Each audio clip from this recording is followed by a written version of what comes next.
Tough problem, and also somewhat of a common problem in this new test. So let's give it a shot, and hopefully I can clarify it a little bit more.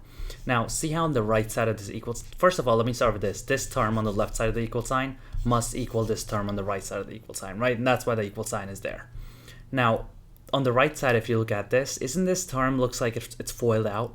So that kind of tells me maybe I should FOIL this term out too. So let's start with foiling this one out. So first, outer, inner, last. 2x times 8k would be 16kx. Then outer will be plus 2xh. Inner will be 8kh. And then last will be plus h squared. And now we know that all of that equals 8x squared plus 2kh plus 16. Now, this is where, let's see, I'm trying to think of the easiest way to explain this right now. Here, let me start with this. See how this term, this was the result of the first, this is the last, and this usually is the result of the outer inner. So same exact thing here. This is what I got after doing the first. I got this after doing the outer inner, and I got this after doing the last.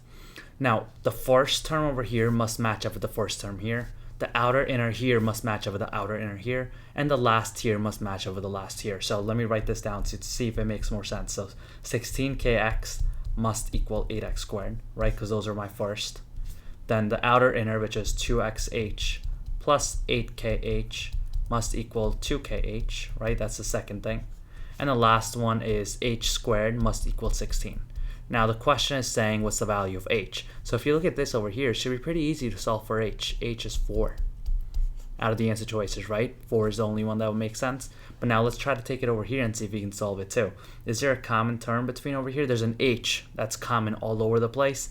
So essentially I can take the h out of there, which wouldn't really help me much, right? Because I'm trying to solve for h. So if I divide this side by h, divide this side by h, this cancels that out. And then I'm left with 2x plus 8k equals 2k, and then I can subtract the 8k, but it wouldn't really lead me to h over here, and same thing over here. But if I can do this, it tells me the answer for h must be 4.